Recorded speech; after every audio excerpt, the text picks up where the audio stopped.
Hello and welcome to this live special edition of Opinion Poll Analysis.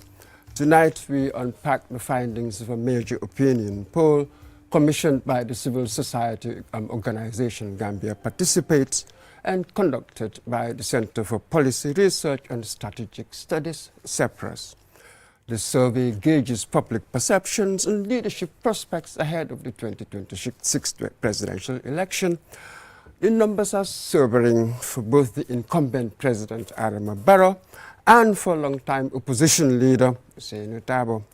But they also open fresh debates on succession, coalition building, and who the real front runners may be. To help us make sense of it all, I'm joined by a stellar cast of heavyweights. On my right, I have the indefatigable Mariang, who is the leader of Gambia Participates, the organization that really initiated, that commissioned this survey.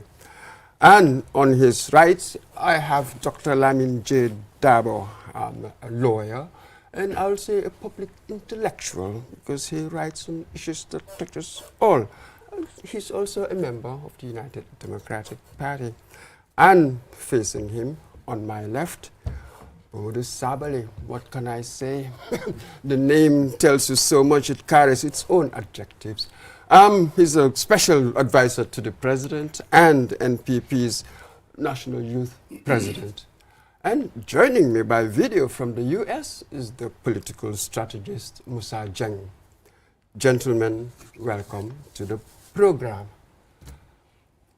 Really, the opinion poll really explores three broad areas, and I want to follow that similar pattern for clarity and ease of following what we're saying.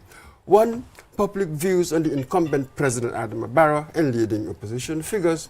Two, leadership succession and candidate viability within major political parties, especially the UDP, and broader electoral outlook, including the perceived strength of potential political coalitions, individual leadership prospects, and the structural dynamics that could define the race. First, though, I want to go to Mariang. Your organization commissioned it. Why? That's a very interesting question. So, as a civil society organization that work on election, observing election both in this country and countries in the sub-region and also in Western countries, there's been some hot debates and discussions, right, ahead of 2026 election. And I think one of the two most hot topical issue were at the time whether President Barrow should run for third term, right? And we wanted to get scientific data. We wanted to dive deep into the public and get an insight of their sentiments. What is it that they think of Barrow running for a third term?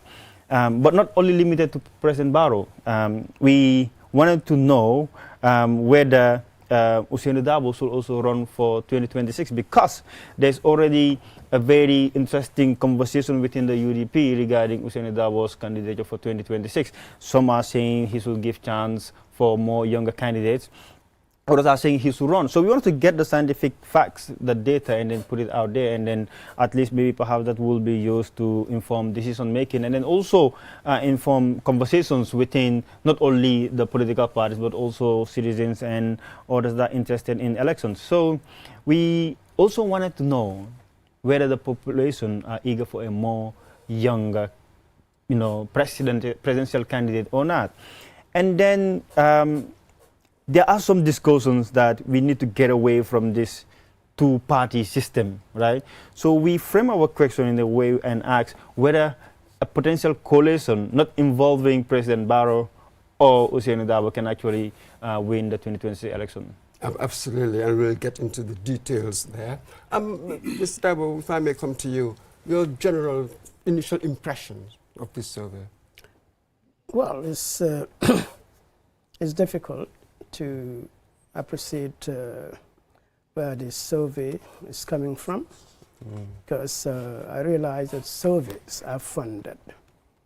Say, for example, in 2021, CEPRAS conducted a survey, and that was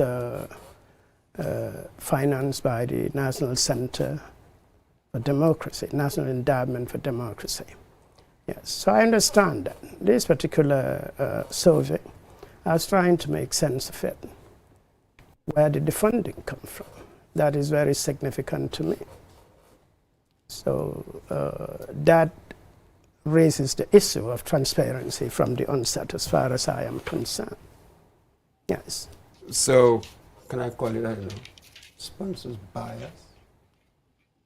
Do you think that injects some kind of sponsor bias within the survey, how they conducted it? How would that vitiate the integrity of the survey? Of course, it has the potential to do so, because we need to know. You know, they say follow the money. Okay. We'll go into that further. We'll go into that further. Right. Your initial yeah. impressions, Mr. Simon. Starting off quite interesting. I think I must say Mr. Darbo's question is legitimate. And if institutions like Gambia participate as asking people to follow the money in government, we might as well follow the money that funds some of them. First, I want to congratulate them for the initiative. It's not easy to conduct surveys in this country. I have a little idea about that. I have a statistical background, by the way. Started was as economic statistician at the central bank for some 5-6 years before I went into macroeconomic policy. So congratulations, and congrats for the bravery also, because from the very first moment that he posted those question marks, I know the attack started, the arrows started flying around. But we need this kind of exercises with an information knowledge economy now. For me, my initial reaction is congratulations to His Excellency President Adama Barrow and the NPP. Midterms are always difficult for the incumbent anywhere in the world. And where you have barely a year before election season, for the overall result to tip President Barrow as the favorite, it's time to celebrate. And I looked at some analysis by Data Ed, that was run by a young Gambian, who said that Cyprus actually may have gotten the direction right in 2021, but he said they underestimated President Barrow's margin of victory by a whopping 22 percentage points. If you add that to the 20 to 31% that Gambia participates is giving us now, I think Koina to Kartong and NPP should start celebrating. The game is over even before it started. Okay, we'll get into the details, but this is the key here. So here, before we get into the number crunching, you are right, we have to consider how they got to that number anyway, methodology. So I'll frame the issue this way, right? 1,556 respondents. I've read some people who say that that number is sort of reasonable for national level analysis. That's one aspect. Targeted, they covered the 53 constituencies, rural, urban, you know, all of it. They use stratified random sampling. That's good practice in it, so that we can capture regional variation. They translated the questionnaires, you know, into all of our local languages, so that to bring in inclusivity and access. So they've brought in these robust mechanisms in place that are standard in the way people collect this information, these surveys. How would you respond to that, Mr. Darbo? Well, we'll take their word for that, but you know, these are samples that we are taking. The accuracy of those samples, of course, will differ to our number cruncher, Mrs. Sabali. But you know, for me, the key really is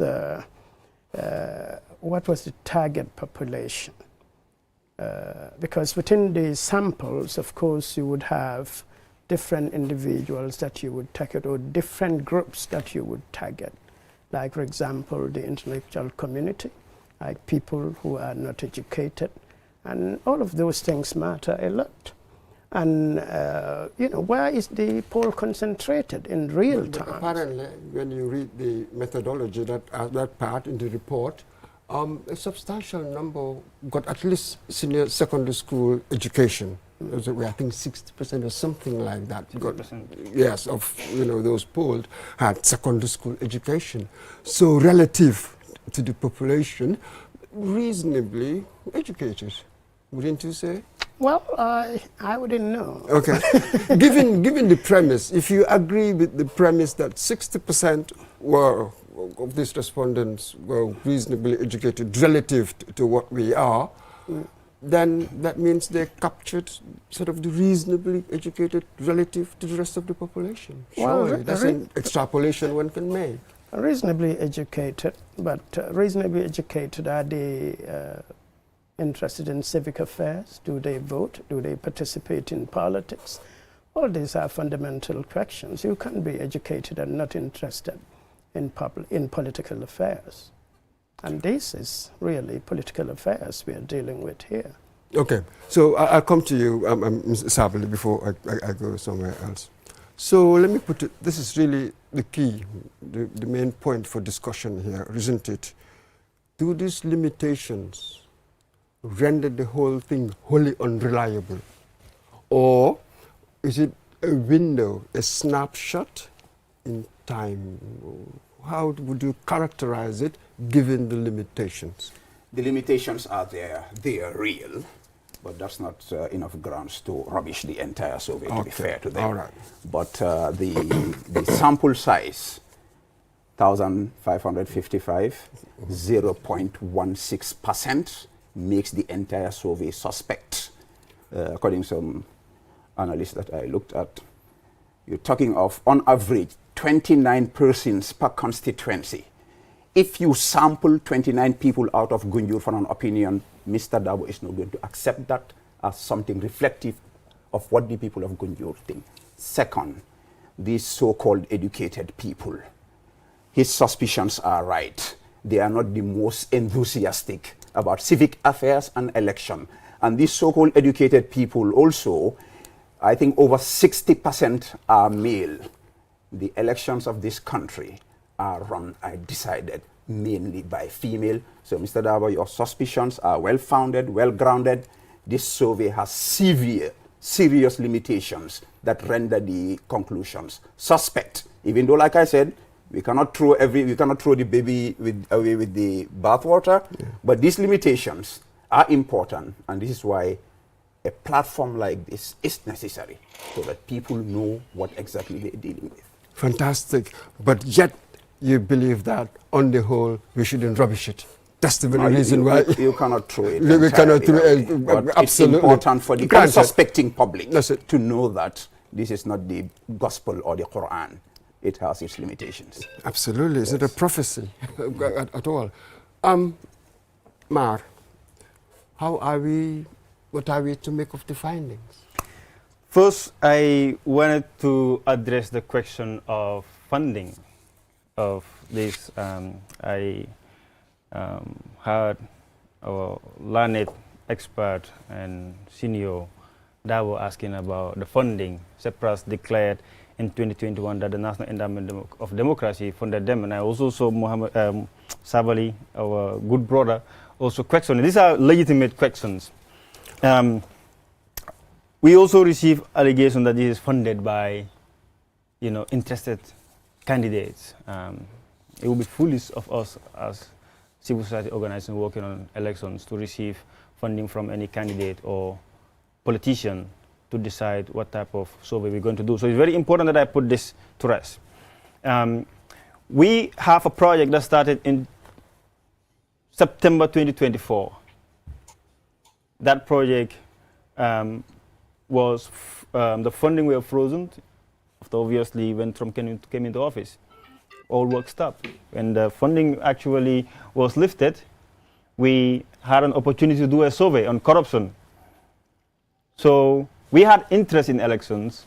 We decided to kill two birds with one stone because they are hot issues and there are no survey to bring in those facts. We decided to put and inform our donor, the US government, that we are going to do this our own initiative Mar, please, we don't want to take an audit of what happened before. No, we just want to focus on what we're talking about. These are legitimate, they're legitimate questions, and I wanted to address... to be addressed on a different platform, isn't it? This is a rare opportunity to just put this to rest, because people are like, we've done surveys several years ago. Nobody seemed to care about where the source of funding is coming from. But this time around, obviously, it's the most sensitive survey that we have conducted. It's a legitimate question, it is a legitimate question. That's why I wanted to address that. But this particular incident, isn't it? Let's just sort of that's what I'm saying. Limit it to actually that's what I'm saying here. And perhaps that's something for a different Okay, I just hope that program. That addresses that. Now I will bring in Musa Jeng. Mr. Jeng, political strategist in the US. I wonder, earlier on we talked about the credibility of the methodology. I wonder what's your view on that? And you may respond to some of the points that have been raised in this discussion so far. Mr. Jeng. Thank you very much, Mr. Moj. I've listened to the reaction from the luminary lawyer, Mr. Dabo, good friend, and Sabali. And I'm not totally surprised. And I want to take the opportunity to congratulate Gambia participants. When I first saw the polling, to be very honest with you, all it did is reaffirm what I would call the anecdotal polling that is out there. Our suspicion, living here in the US, I have seen polls going back 15, 20 years. And I've always said, will we ever in the Gambia be able to have polling? And here we are today, a professional institution in the name of Cyprus. They have conducted polling back in 2021, and we saw how it came out. This whole idea about funding, I think there is a lot more to it. It's about the institution that conducted it.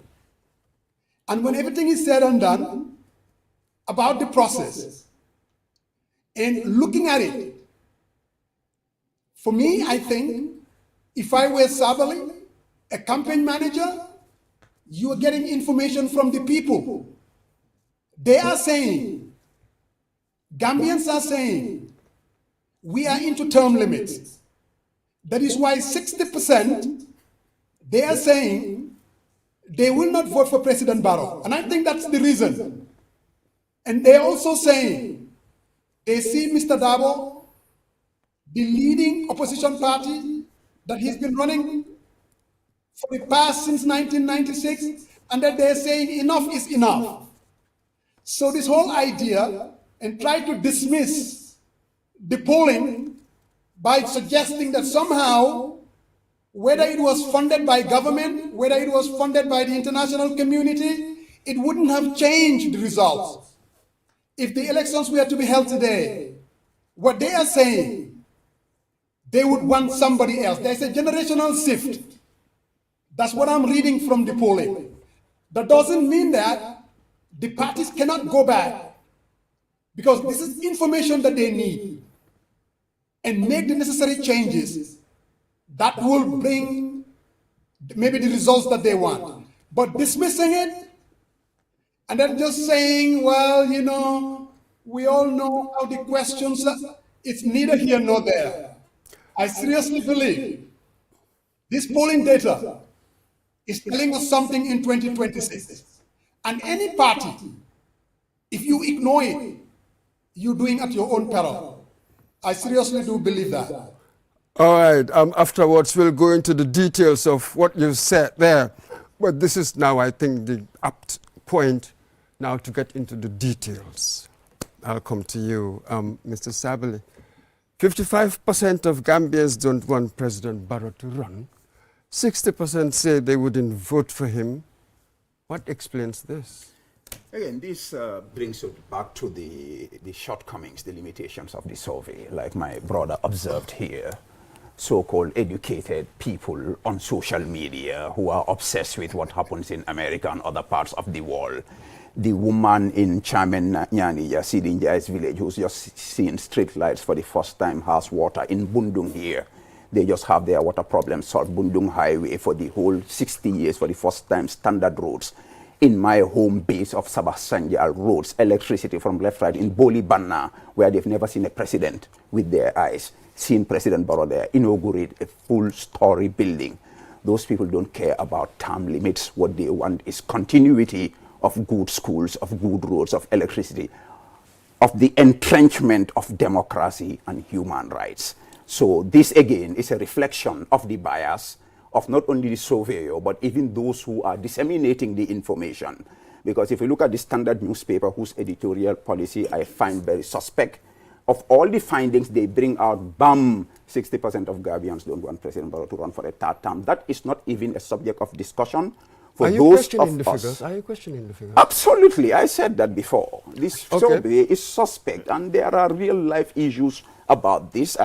For instance, we spoke about this more than 60% educated young people busy on social media who are obsessed with these Western constructs of term limits, as opposed to my people in Sabah Sanjal who want Mansala Mansaya Continue Kata Ben Nafa Akane. Okay, but Yes. how would you take this then? 31%, this was quite curious, Yes. you see.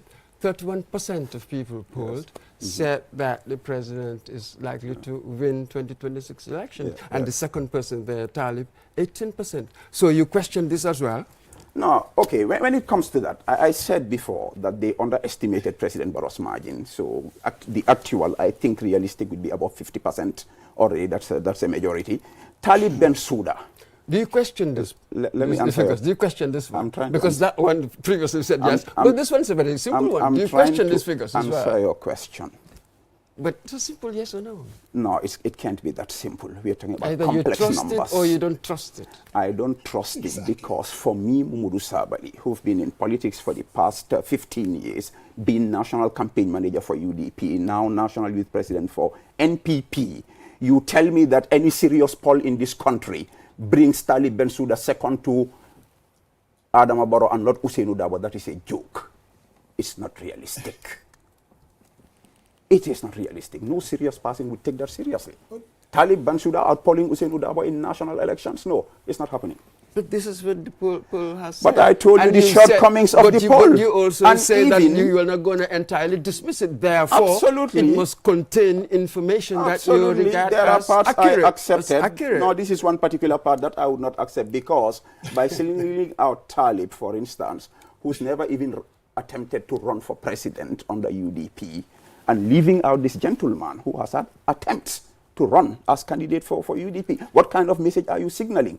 And it brings us back to the question of who funded the survey. Does Talib Bensouda have a special interest in this survey? Or are the guys doing the survey particularly interested in Talib? Why Talib alone and not Lamin Jedaba and not Amadou Sane, a founding member of the UDP, and not Lamin Sane OIC, who's been in this party his whole life? There are serious questions that need to be answered. Why are you selective? If you are so dismissive of the whole project, why are you selective saying that, but I agree with this, I don't agree with that? You are treating it like a la carte. I'm not dismissive of the whole project. That's why I admitted the limitations and told you at the get-go that you can throw the baby with the bathwater. So we take the ones that make sense and the ones that don't make sense. Now, in fact, you and I are not the judges, the people listening to us. Oh, absolutely. Let's leave it to them. They are listening to Absolutely. me. And they know what I'm talking about. It's just that... Because I know for sure, for instance, if the UDP were to go through a democratic process of selecting their leader, Talib will not even come third within UDP. I know that. So, yeah. I'll come to you and I ask you this. How do you interpret this? 55% said that they don't want him to run, 60% say that they wouldn't vote for him. Is it disapproval of the man or dissatisfaction with incumbency? I don't know. How do you see The it? data is showing that majority of Gambians don't want self-perpetual rule. Majority of Gambians are tired of presidents serving more than 10 years. People wanted to change diet. People wanted to change leadership. And there are so many factors that people consider before they make decisions. This is voluntary. And it's very important that we also clarify this. The survey says 60% of respondents having completed secondary education, junior school and senior school. 25% had no formal education. This includes those that you are saying know nothing about education, they know nothing about time limit, they know nothing about anything on social media, including those that you are mentioning in your rural communities. These are those 25%. And you had those that are 11.63% that only had primary education. This is grade 1, between grade 1 to 6, they might even be dropouts, right? So those are at the lower ladder of education. The educated people, they are not elite. So, so your point, I get your point. Let's make your point. Your point is that all the different layers of education, but again, we have to be, if you don't give me time, time is not on our side. Unfortunately, time is not on our side. So the idea is every layer. It's a stratified sample size. Yes. So when you say a stratified sample size, you take different group of people within the voting age. You understand? And saying 1,556 is a very small sample size. The average sample size for Gambia is 1,200. When CRP did their Afrobarometer survey, they used 1,200, and their data, the results, is no different from our data. And it's a different organization. So you are a scientific person when it comes to data. You serve as a budget director. You know these issues. So we don't want these issues to be looked at myopically. We want this scientific data to serve as a guide. Point well made. So now, back to the question. Back to the question. Disapproval of the man. Majority, and just let's look at the data. Let's look at the data. Majority of Gambians don't want President Adam Barrow to run for a third time, and we need to look at who are this majority of Gambians. They are mostly youth between the age of 18 to 34. That rejects term limits. It goes back to the people that you were saying, those you folks that are advanced, they're on social media. Granted, before I bring in Mr. Daba, how do you reconcile this with the idea, with the other piece of statistic? 31% of people polled said that he's likely to win. The next one is 18%. Right. So that is a very, very interesting statistic interesting in itself. question. How does it sit with the ones we were quoting earlier? This apparent contradiction, isn't it? It's not a contradiction. Okay, how would you explain it? It's not a contradiction. Okay, Here you were asked, do you believe President Barrow should run for a third term? Right? Majority 55% said no. Will you vote for him if he is to run for the 2026 election? 60% said no. The question asks, who do you think stands the best chance of winning? I mean, we saw it here in 2021. I am supporting candidate S, but I don't think he's going to win. So I'm going to vote for Barrow. So it asks who stands the best chance of winning. Look, the data, before the data comes out, when separation was this, we knew it was not going to sit well, because they are second the two major parties. And obviously there's going to be rejection. But it is not for us. You are a president advisor. It is for you to look at the data as an educated the Gambia's pen to advise President Barrow based on the facts, and also for the UDP to look at the fact and then say it's none of our business. We did our polling, put the data out there for free so that it will help guide you, and you will not end up getting to the woods unprepared. That is what the data is for. Absolutely. Now, Mr. Daba, we go to UDP. Bit. Of course, what the preceding discussions, if you want to come back on any of the themes that we covered, please feel free to do so. But specifically, my question to you, 58% say Daba should not contest. Only 18% would vote for him, they say. Does the UDP need a new leadership? Well, that's for the UDP to decide. You are a member. Yes, but I do not make those decisions. What we should look at, again, this brings us back. Why are we talking about the mayor of Carnifing municipality? Is he the only person among the other mayors? among the other political leaders, those who contested in national elections, why were no questions asked about Mama Kandeh? But this concentration on Talib. Because UDP is really the main opposition. Yes. Mama Kandeh was actually asked. But I still don't get it. Yes. If you ask me statistically, maybe, if you ask about the chairperson of the West Coast region, he stands a better chance statistically. Yes. So why Talib? Who conducted the statistics? What do you mean statistically? What are you on about? Well, you're looking at you look at the electoral base in the West Coast region, and look at the electoral base in the KM.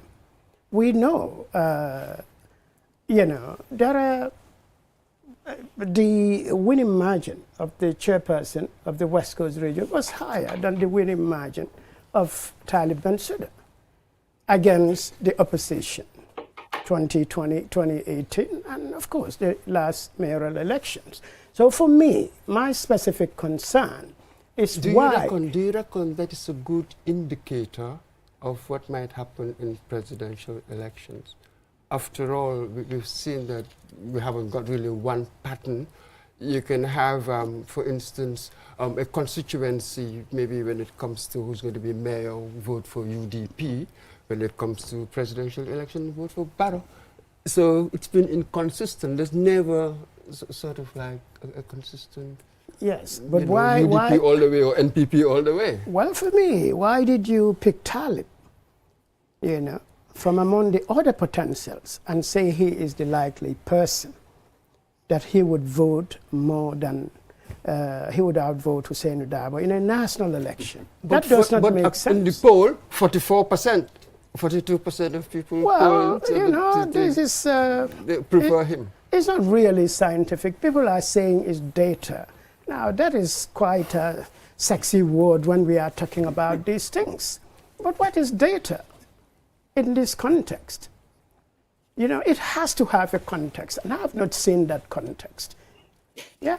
So it's important to just step in here that our polling is not suggesting that this is what is going to happen in 2026 come December. It is bringing in the insights, the sentiments of the voters. And we did not single out Talib. In our polling, we asked questions. Who do you think? It's an open-ended question. It's not a closed-ended question, meaning it's not only limited to Talib and those that we have selected. Open-ended as in Talib was identified, Rahim Malik Low was identified, Yankuba Dabo that you were referring to was also identified, and then whereas you are not satisfied with all of those, you said order.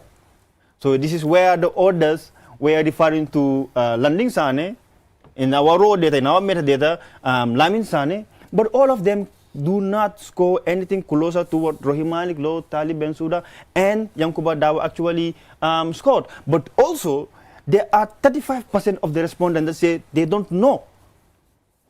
They don't care. So it's an open-ended question. So even in the who stands the best chance of winning the 2026 election, it's an open-ended question. But the ones who score the highest, obviously you have to report on those. But if you look at the data as well, it is showing you that the number of undecided voters is extremely high. So it's just a data that we collected to get the sentiments of the people. But we are not saying to Gambians, before 2026, there's just so many things that's going to happen. So we are not telling Gambians that 2026, Barrow is going to win by 31%. We are not saying, we don't even know whether Talib is going to run or not. We don't know whether Mama Kandeh will run or not. We're asking questions based on the current realities, based on the current political environment. Okay. Do you want to come back on that? Or? Well, I'll accept that. Go ahead. Okay. Mr. Oh, I'm getting things Mr. Borch. in my ear. But Mar, Mr. Borch. I will come back to you, Mr. Sabali. So, from a civil society sort of angle, what does this tell you? I mean, especially apparently Talib's popularity and 50% apparently said that he'll vote for him. What does it tell you? What's going on? That perhaps society is ready to give new voices a chance? How do you see it? Well, when we ask whether Talibs will run regardless of party affiliation, it's interesting, it's 50-50. 50% said he should run, 20% say no, 30% say they are not so. So it's not also an outright support for Talib. What it's showing is, if I was in Talib's position, I will think of my political career. You understand? Looking at this data, I mean, no one's get into election, at mayoral level, and you stand the potential of challenging the leadership. I don't know what is in his mind, but also don't forget that Esafal is actually performing very well, right? In this poll, even though his national percentage is 3%, right? That is something else that's worth reckoning. He's someone else that politicians are going to need, because our electoral system is forced past the polls. You understand? Absolutely. So, but to go back to come Talib's that, yeah. questions, right? I think it is showing that the population are eager for a more younger leadership. The population wanted to taste different leadership, right? That is what the data is saying. You take it or you leave it. Your response. Yes, I think Mr. Davos, all his questions, all his suspicions are legitimate. I was in UDP, he is still in UDP. No matter, like he says to his sister, no matter how sexy data is, the context. That's why even before you get into regression runnings, no matter how complex your model is, you do literature review. You look at the historical context of what is happening. And that is why some of these foundings, I find them very, for instance. This is not a fact-based research, it's an opinion poll. Can I learn? With literature review, you cannot do an opinion poll. Can I learn? I'm just telling you, you cannot do literature review on opinion poll. Can I learn? Go on, go ahead. You know, I will tell you that contrary to what you may think, not contrary to what I may think. Can I learn? I'm better at interjecting at you than you, so it's better for you to listen to me. Please. Contrary to what you may think, forget about your perceived biases. Naturally, sometimes you can inadvertently be biased in your own operations. Human beings are human beings. Sometimes our subconscious actually can push us to do things that we may not want to do. So if we critique you, it's a plus for you to... You will get your turn. You'll get your chance. You'll get your chance. Go on. You have an issue with the individual. Please. I don't have issue with any of those. So you're more biased than I am biased. So you'll get your chance. Let's just be rational. You need to develop some little bit of thick skin. When you do this kind of intellectual exercise, you're dealing with intellectuals. So we are going to be brutally honest with you. We will criticize you. The point is, one of the mistakes you guys did, you want to poll who is the best guy to lead UDP, and you base that on a national sample. That does not make sense. If you want to poll who represents UDP as flag bearer, you poll registered UDP members. Musa Jeng, you are listening. In America, that's how you do it. If you want to know what the Democrats want to lead, you go to registered Democratic voter. You cannot go to the rest of the Gambia, most of who don't actually... won't want to vote for Dabo, and you ask those people. But I really want to interject. Now that's it exactly. You are going to be next. Now, Musa Jeng, now your response to what you've been saying. No, you can come back. You can come back here. I really want to interject. I brought him. Because this is what is happening. Absolutely. As I listen to both Mr. Sabali and Mr. Dabo, what they're doing is they're injecting their personal opinion.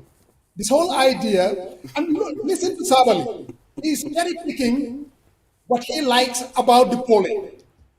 That is head-to-head matchup. President Barrow wins by 31%. Look, that reaffirms, if you go and ask any Gambian, who do you think is going to win 2026? They'll tell you President Barrow. Most likely he will win. Based on if the opposition, if they don't do their homework and put together a coalition, clearly most Gambians will tell you President Barrow will win. Now, I want to come back to what Sabali is saying. The question was, who do you think from the UDP, the names that were given? Now, I understand what he's saying, that normally you would go to the party itself.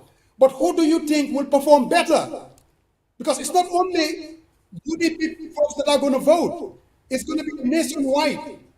So what they are saying is, based on that, Talib Bensouda, 18% think that he would be the candidate, and 12% think Mr. Dabo. Now, whatever you think of it, based on, Sabali that is, but no one will question that Talib Bensouda is an emerging political heavyweight in Gambian politics. You just cannot dismiss that. It's just the truth. That doesn't mean that, he's going to win 2026. But I think it's a message to the United Democratic Party. It is definitely the message. We live here in the diaspora, and I have seen how the man has evolved. Even within the constituency in the diaspora, UDP supporters. So you cannot, because I know that, Sabali is kind of obsessed with Talib Bensouda, late criticisms every day. But Mr. Sabali, just like you are a voice in Gambian politics, no one can take that away from you. But also, you should admit that Talib Bensouda is a political force to be reckoned with. And that's just the honest to God truth. Okay. Let me just widen it. Let me just come back to just one more time. Well, 55% say that a coalition of Bensouda, Fall, and Kande could win. How likely is that? What do you think? How likely is that? If you ask me, I can tell you this. If elections are going to be held in 2026 and nothing else changes, and it's just a head-to-head matchup, I would say advantage President Barrow.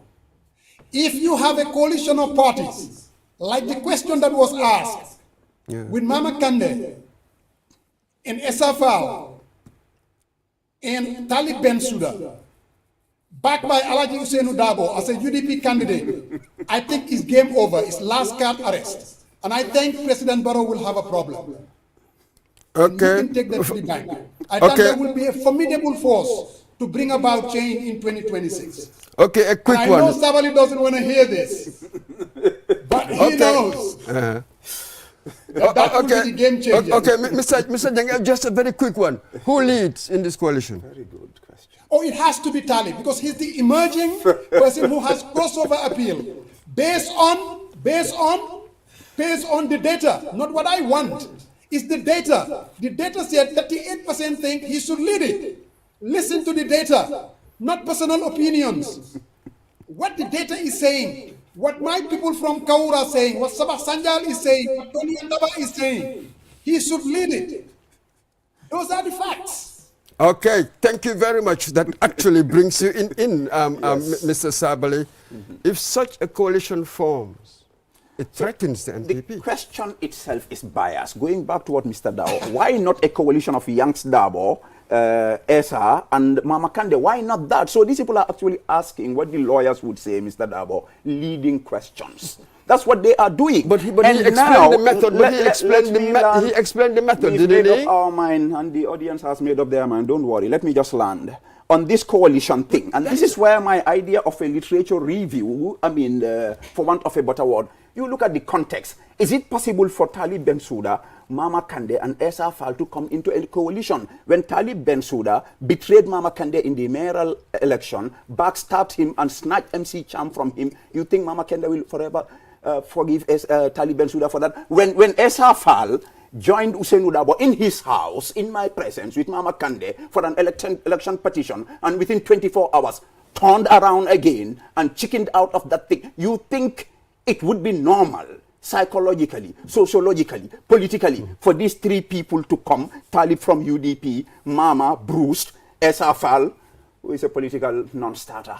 It's not going to happen anyway. So Musa Jeng, I'm not afraid. You know as well as I do that politics doesn't have permanent enemies. It just depends on the circumstances. Exactly. We've seen it around the world all over. We could be enemies today, allies tomorrow. I would not deny that, but politics is operated by human beings who have feelings. And those human beings, most of them are not like President Barrow, who you can attack and insult today, and tomorrow he'll have tea with you. Those who have ears, listen to what I am saying. It's not going to happen.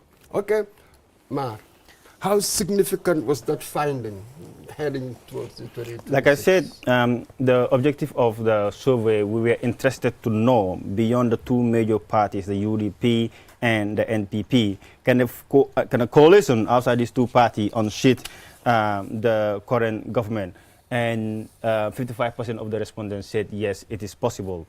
16% said no, 29% said they are not so. So it is telling you that if there is a coalition of SFL, Mama Kande, and Talib Bensouda, you will see a coalition government in 2026. That is what the data is suggesting. Your response, Well, Doctor. that is not something I believe in, simply because of what Sabali said, and also, I see these bias all over. Yes, I see the bias all over. Where is Talib coming from? Why are they imposing Talib when there are more formidable potential candidates? Yes. But I'm- all right, you will come in. Yeah. Let's put it this way, yeah? At least theoretically, is it possible for a coalition of whatever hue to come and challenge, be a strong, formidable opposition to the incumbent? Well, maybe we are likely to see something like that happen. Yes. But three people who are all interested in themselves first as number one are unlikely ever to come together. Yes. How do you Yes, see this actually, there is a okay. condition. Sorry, before you come in, Mr. Mbogo. please. Yes, because he's the one away, isn't he? I Sorry. just want to interject. Yes.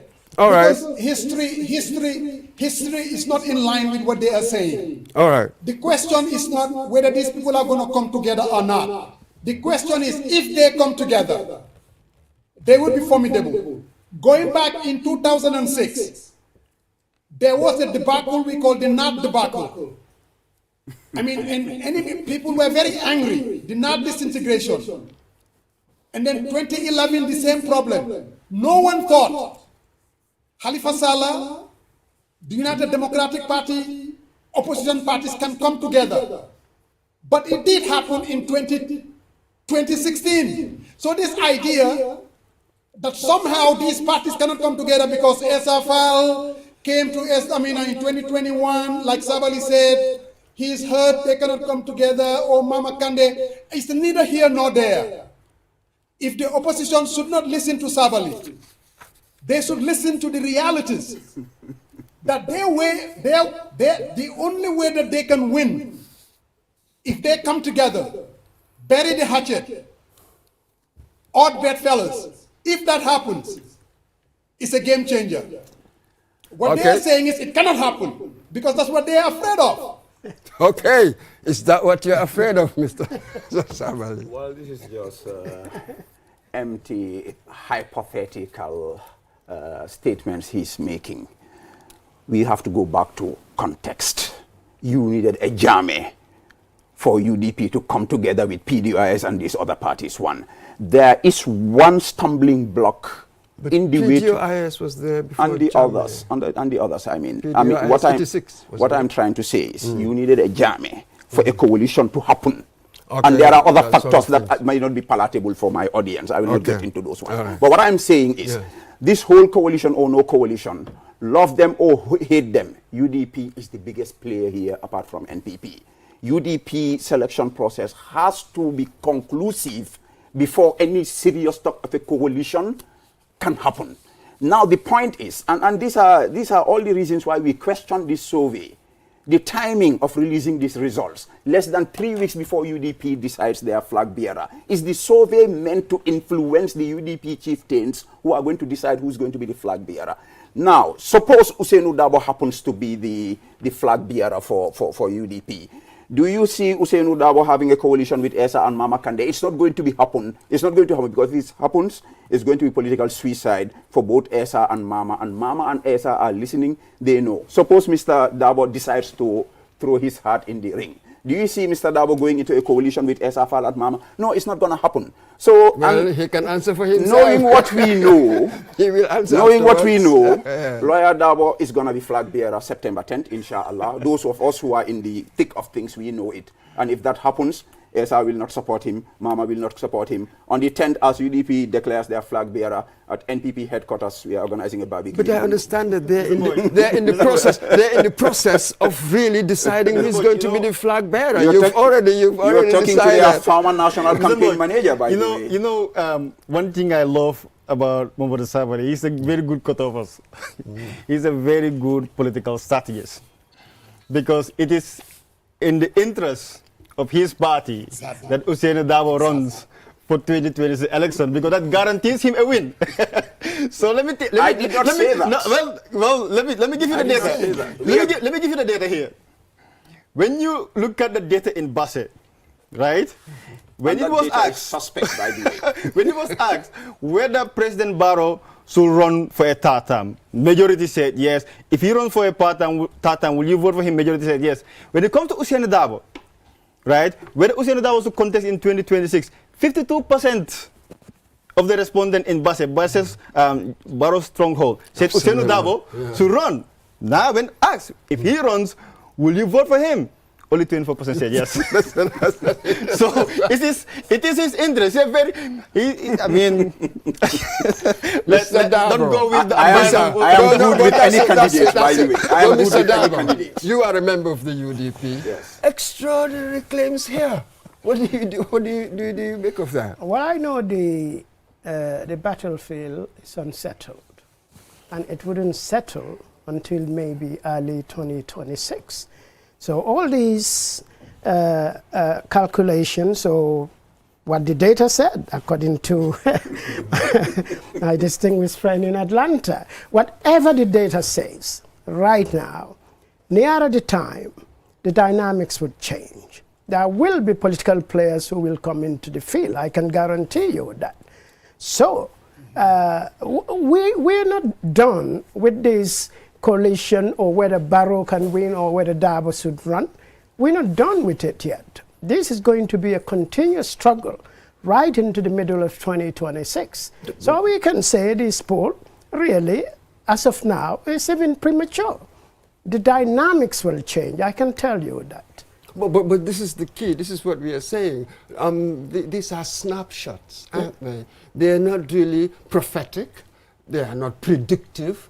It's just a snapshot in time. You know, July it was conducted, in August, a year, more than a year to go. Obviously, that is one of its weaknesses. One accepts that, don't we? But at least as a point of departure right now, this is what he says. And then we want to have a discussion. This is the media where we do our intellectual conversation, it is said. So it is in this sense, in this spirit, isn't it, that we are discussing these things. But how are they polling nationally? SFL with 3%, Mama Kande with no presence in the West Coast region. How do you expect that combination to win? I mean, this is not going to be a formidable faction that can unseat President Barrow. I know that. This is it. Perhaps individually, yes, they may not amount to much, perhaps with the exception of Bensouda. But as a group, that could be a slightly different dynamic. Perceptions might change when they come as a group. They have no presence. Perceptions might change, and they might change for the worse. Because we know, for instance, that Mama might change for the better. Well, this is my point. I'm giving you my point. Either or. You are, the de facto assumption is to change for the better. I am telling you. The potential no, I said it might. I was very careful there. Potential for it to be worse, because Mama Kande's voter bloc, normally they don't want to have anything to do with UDP. So if you bring Mama and Talib together, you might have a negative repercussion. So I actually believe, from the numbers, whatever they are worth, what Mr. Darboe said in this hypothetical coalition between Bensouda, Esa, and Mama is not anything that will shake. The numbers are not there. No, it's not a threat. Let's move on to this theme. I think it's very interesting here because this will be a major decider. That nearly 30% of Gambians are undecided. That's a massive. It could make a whole difference, isn't it, in the end where they decide to vote. But what did you make of that? Absolutely. So Barrow is at 31% chance of winning the 2026 election, but 29% of those are undecided. Those 29% can either go to Ousainou Darboe, and if it goes to Ousainou Darboe, he's going to win the election. That 29% can go to Talib Bensouda if he wants to run. If he runs, he could win that election. That 29% can go to Mama Kande or Essa Fall or maybe another candidate. We don't know how many candidates are coming. If they come, maybe they can get that 29%, and they would be a huge force to reckon with. And if you look at all the other reports, you will get to see that the undecided voters are very high in across the region. But the same thing with the CRPD data don't lie. There's just so much consistency here with that of CRPD when they did their polling in January 2025. There was a high rate of undecided voters, and then as well you will see both Ousainou Darboe, Barrow, and Mama Kande. They were actually their data nowadays is very consistent. So, like I said. So in other words, you will come in quickly. Right. You're done. Right. So in other words, this data here is just giving an insight. We are not saying this is what is going to happen in 2026. There's so many things that's going to happen here towards then, but that will decide on your campaign message. This is for all the political parties, for UDP, it's for NPP, it's for all the candidates to know where you are not doing well. This high 29% of undecided voters is for you to go and then catch them. Yeah, absolutely. Canvass votes from these camps, and then you win the election. They will speak for themselves. Mr. Darboe, how do you interpret this? 29% Undecided. Undecided. Well, how do you interpret? Yeah, but what does that tell you? It tells you that even if a sizable proportion of that is it because of political disengagement? Why? Why do you think so? Well, like I said, if you look at a sizable proportion of that, if 29% are saying, we don't even believe in the emerging new stars that you are predicting, then obviously people are going to go for what they know. Yes, unless, of course, other people emerge, other candidates emerge, and they are able to mobilize support across the country. But really, we're talking about midget power here. There's no power within this tripartite combination that they are predicting as a possible winner of the elections. With all due respect to my friend Musa. That's it. Musa, you will get your chance. You will get your chance soon. Well, so first, how do you interpret this? We say Alhamdulillah. That's us. That's ours. Knowing the political landscape right now, the media bias, even the way the Standard portrayed these results, trying to sway public opinion away from us. This misinformation, disinformation campaign on social. Despite all of that, you have 29% undecided. I got my job well cut out from me. I just came back from a nationwide tour, going to Kartong. I know what to do. We know how to get them. And by the way, we've got them already. Mark them as ours. That's for Barrow. That is for Barrow. Musa, before you come in, and the media, we are not biased, really. No. We're just the messenger. I said the media landscape. I'm not pointing to you. At least your operation here shows you are balanced. I give you a pass. Mr. Jang. The 29%, it's not very difficult to analyze it. Yep. They are undecided. And there's a reason for it. All right. You see, because going back to 2021, we had this binary choice. You see, you don't underestimate the Gambian voter. They said they had a choice. They either vote for NPP or UDP. Or I don't like UDP, even though I want to vote for Doi, why Fona and Nyom don't win. Or I don't want to vote for Esa, I'm not to win. So I'm just going to settle for Barrow, just move in. Exactly. So if you come now, you ask them who you're going to vote for, and they don't see how this thing is going to match up. They become undecided. Look, they have seen, supposedly, the OIC roads. They've seen the highways in the provinces. All these good things that Sabali is talking about. If they were for President Barrow, they would have said, I'll vote for Barrow. But they said, if you put him on 60%, we'll not vote for him. So this 29% is a low-hanging fruit for the opposition, provided they get their act together. There's a psychology in elections. If you give them a viable entity that can win, then the 29% will go with the opposition. But if it comes back to just 2021, the kind of race that we had in 2021, then your guess is good as mine. They are going to make some crazy decisions. And they could easily vote for President Barrow. Okay, I'm not going to dismiss that. Absolutely, but just a quick one. What kind of messaging do you think that could sway them? The kind of messaging that is going to sway them is to build a coalition.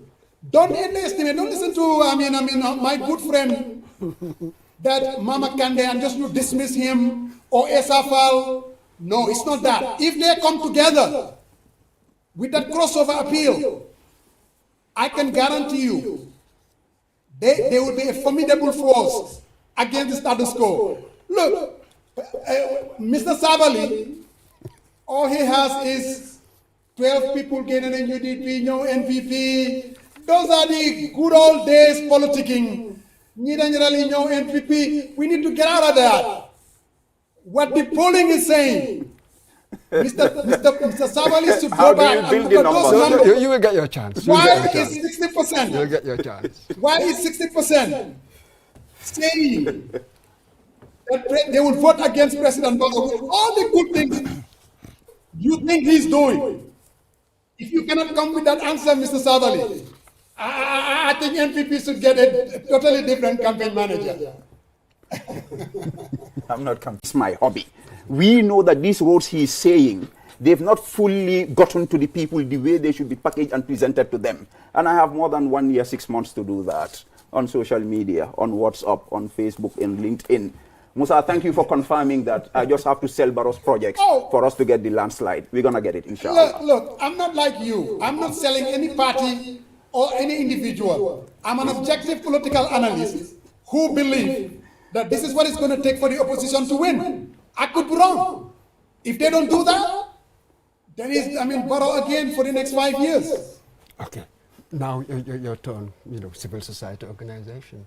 What kind of messaging can sway them, you reckon? Well, I think any political candidate that will come with a better economic plan to strengthen the Dalasi, to obviously address the high level of corruption in the government, most of which are gone unaddressed, and unemployment, especially transportation between Banjul and North Bank, the ferry crisis, and then also addressing that with a bridge. Someone else that can come with a plan that is sellable to Gambians, agriculture, building market for farmers to produce, to farm and then sell their products to a market that can actually buy them apart from groundnuts. I think these are type of messaging that can actually sway these 29% undecided voters to possibly vote for a candidate who they can trust. Absolutely. Mr. Dabo, what would UDP's message be in order to entice this 29% to get them to come? Well, I don't know what the UDP's message would be, obviously. Well, you're a member. Yes, I'm a member, but I'm not a member at that level. Okay, I get you. Now here I'm talking to you as a public intellectual. So this is a thought experiment. Yeah? Yes. So what might a UDP message look like?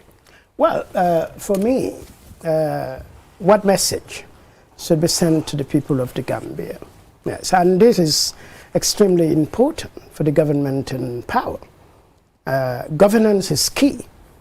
Governance is what you are going to take to persuade the intellectuals or the emerging intellectuals in the country. Yeah, governance is very, very important. Mar is talking about corruption, but all of those things go back to governance. You are going to have to be able to handle governance with care and sensitivity, and to do so sincerely as well, to maybe capture the 29% undecided voters. Now, going forward, like Sabali was saying, obviously, midterm governments do have real issues. going into elections and things. You are already in government. People are dissatisfied. A lot of things are happening and people think you are not addressing them. Governments suffer from that kind of climate. But at the end of the day, me, if I am going to vote for you, I have to be convinced on your ability to put in place a governance structure that can take this country from where it is to where we want it to be. It's easy. Once you get governance right, you'll be okay. But of course, today, the biggest advantage for anybody would be the government. See what you can do with governance. And that's the key. So that is the main That is the main issue, because block, everything emanates from the poor governance that has affected this country. Not from 2016, but going back to the First Republic.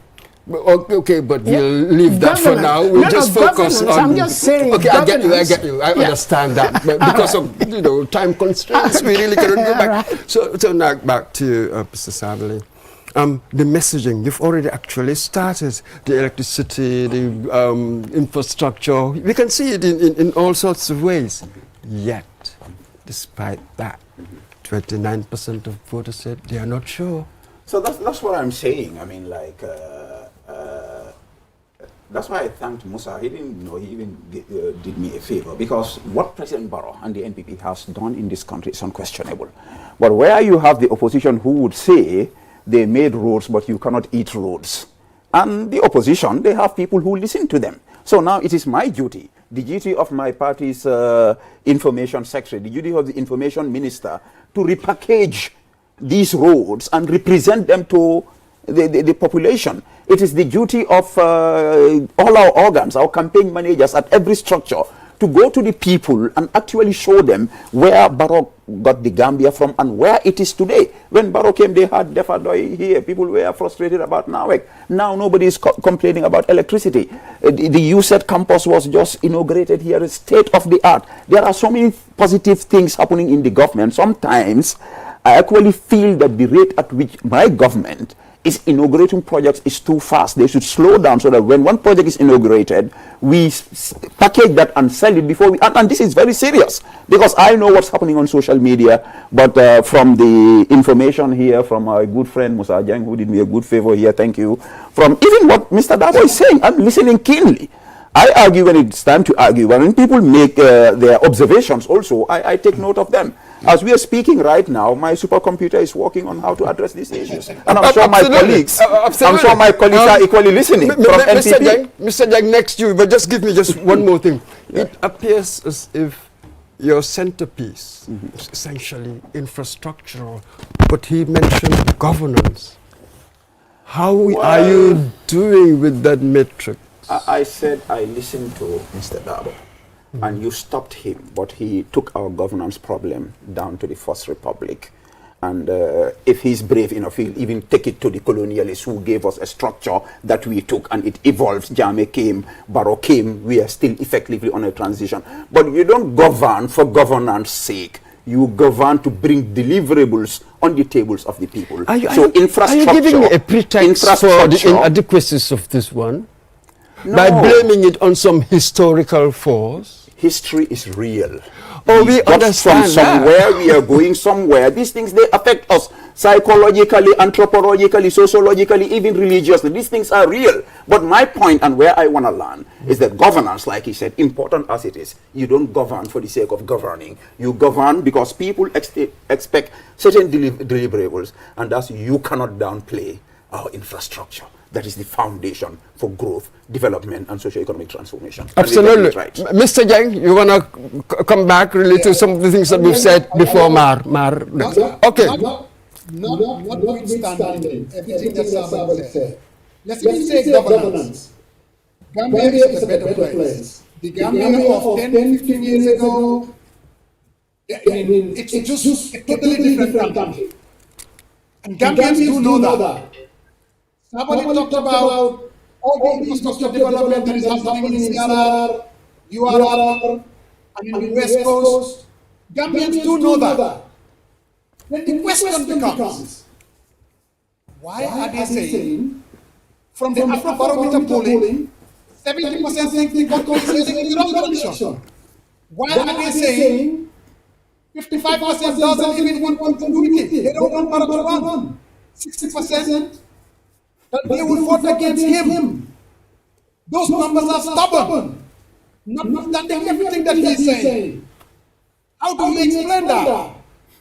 Gambians, they want something different. They want change. And I believe it's not a question of the urban areas or social media, because this polling, even small pocket fana, they go some polling there, and they saw the highway that was built there, but they're still saying they don't want President Barrow to run. How do we explain that? That is the job of somebody like Mr. Savali. But blaming and getting into all this other stuff. But isn't it? They've already sort of explained it. Midterm, you know how the electorate can be. You have this sort of midterm disaffection. I don't know. No. Midterm is an American phenomenon. Okay. Everybody knows that. All right. Well, democracy is too. Take democracy from us. For the elections. Now, incumbency.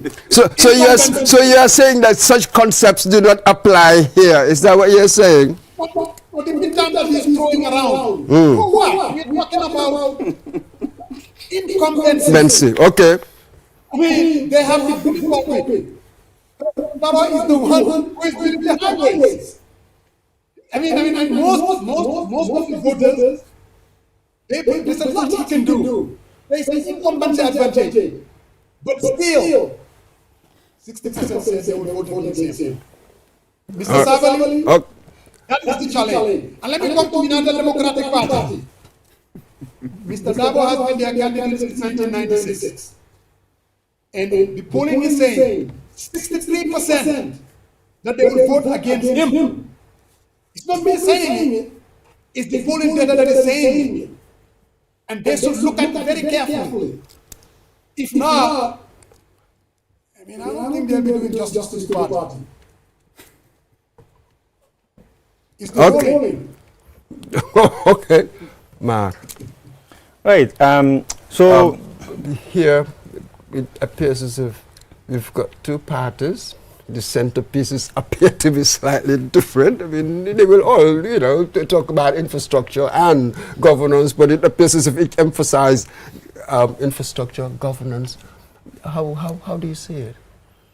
Well, at the end of the day, it depends on what citizens are actually, experiencing, right? There's so many things that will actually shape their line of voting in 2026. They will look at the issue of high cost of living, right? They will look at the issue of unreliability of electricity and water supply in certain areas of the country, and so many other factors, right? But we totally expect, right? We are expert in what we do. Before this data comes out, we totally expect, and that's what is actually unfolding before us, that there's going to be high rejection from both the NPP and the UDP, right? And that's why in this document we said the poll aims to shed light on both individual leadership prospects and the structural dynamics that could define the race. It also looks at your strengths and your weaknesses, right? So you should thank us for actually providing this free data for you, right? You know where your strengths and weaknesses are. So you run away with that and then start working on your structural adjustments. And I totally agree with Musa, right? This is not the old way of campaign we used to do before, right? We just see and just predict the sentiments and then say, okay, CRR, when we go there, we talk about agriculture and blah, blah, blah. We know that that is our base without any facts. Okay, we have moved. Hold it there. Any facts? So that we just want to open the phone lines. So they've been asked to tell people that the phone lines are now open, and the numbers will soon appear on the screen.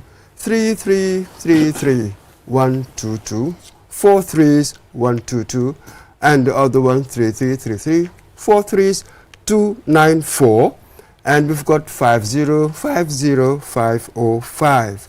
So you can just phone in ask questions, please questions. no views, no opinions, please questions. And if you direct it to any of our panelists, that's fine. So, yeah, this is it. We're coming really towards the end. So I didn't complete my sentence. Oh, okay, from the facts. Thank you very much. Go on. Yes, I was Go saying, I agree with Musa, right? This is not the old style of politics where we just predict the sentiments or predict that this is our base based on the past elections, right? We have moved ahead of that. And also in our report, we did mention that this is relatively new in Gambia. Polling is relatively new. I think CEPRAS and CRPD started this in the 2021 election, and it's going to continue to happen, right? We are trying to tell you where you are doing well and where you are not doing well. You pick the data, you use it for your own advocacy and campaign to your advantage. You dismiss it, that's totally fine, but it's none of our business how the NPP is going to run their stuff, how UDP is going to run their stuff. We have no interest, no business who the flag bearer of UDP is going to be, right? And we have no interest whether President Barrow wants to run for Tatam or not. We just bringing in the facts from the citizens, and we give it to one of the most reputable organizations, CEPRAS. And okay. Now just take this question first before we come back to it. Who is on the line? We've got a caller. We've got a caller. Caller, please just give us your name and a question, please. Oh, that one is gone. So, you know how these things happen. There's this really big question mark on this survey. Was it actually conducted by CEPRAS or a staff of CEPRAS? I would want Mar to shed light on this. It's a very stubborn question.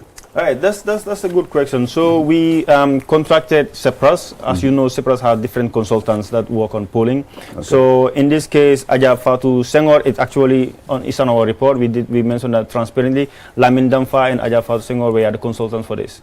Were they hired as individual consultants or they represented CEPRAS? Because it's important that this is clarified. They both work for CEPRAS, and we contracted CEPRAS. Okay, all right. Thank you. Just hold the thought. you may come back on that. We have a caller on the line. Hello, caller. Good evening. So, just give us your name. Give us your name. Sorry. Just listen to me for a minute. Give us your name. Give us your name and ask a question, please. Yeah. My name is Hatab Joe. All right. Ask your question. I want to ask a question to Savali. Okay, go right ahead. Do you think people will believe you yesterday and believe you today? And do you think of tomorrow also? That's my question. Okay, Mr. Sabali. Well, with the most popular slogan trending in this country, the youth are happy. There is no question that Gambians believe in Mamadou Sabali. Thank you. Okay. Are you satisfied there, caller? It seems that caller has gone. Doesn't seem that the youth are happy today because they are languishing in mile too. But why do you think he asked the question?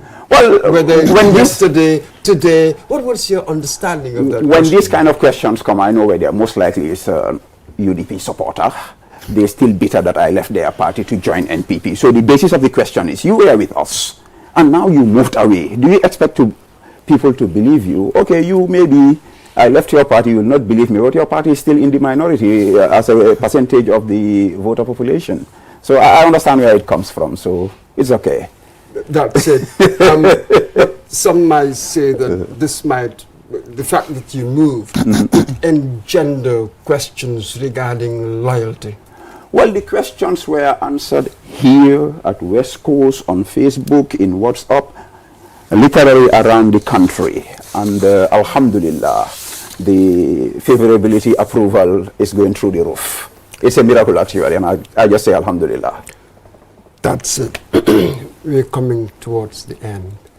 My final question will be to each one of you, really, to give me a short answer. Your key takeaway from this poll, bearing in mind that we are approaching 2026. the commissioner.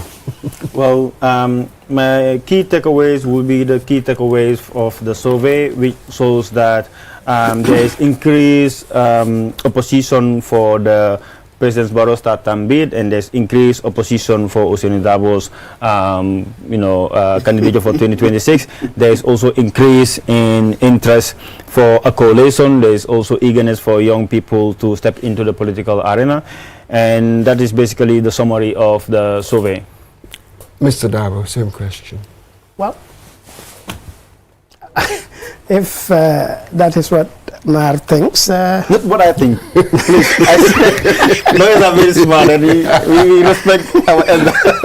That's just a survey. I don't want to say what I think, but I'm just going to speak on the data, and then that's it. Okay, we will take the data as it is, and then it's up to the political parties to do what they need to do, to take advantage of the openings that are thrown out by the survey itself. But what I know for sure is that this is not a settled issue, and going into 2026 the landscape would be far more complicated. So people are going to look at those with real options for the country. Absolutely, Mr. Sarah. My key takeaway is definitely the survey says Barrow is the favorite, so we're definitely going to win, inshallah. Having said that, there is an undecided component, and in as much as Musa Jeng is saying the numbers are stubborn, according to the same Musa Jeng, the numbers are actually susceptible to messaging, and that's my passion. The game is over. But 55% say that he shouldn't run.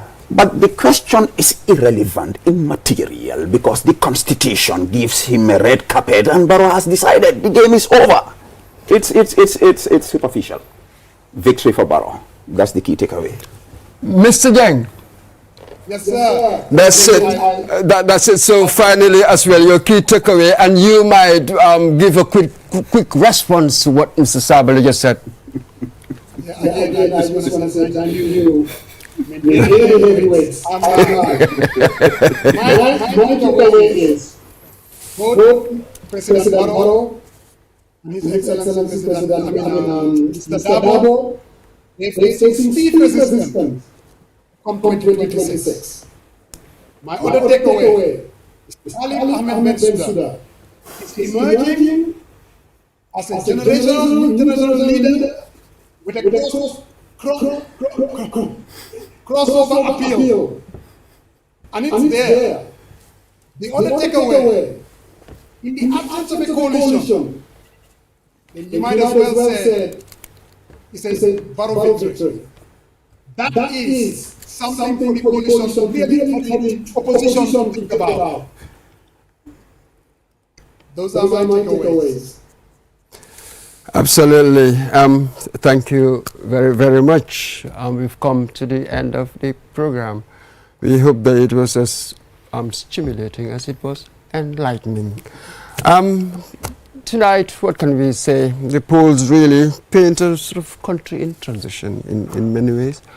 Old loyalties tested, new leaders emerging, possibly coalitions forming. These are snapshots, not predictions. The real verdict comes in 2026. Thanks to Marinyang, Lamin J. Darboe, Mamadou Sabali, and from the US, Mr. Musa Jeng. And yes, and to our viewers, thank you very much for joining us. Until next time, I'm Mamadou Movich. Bye-bye.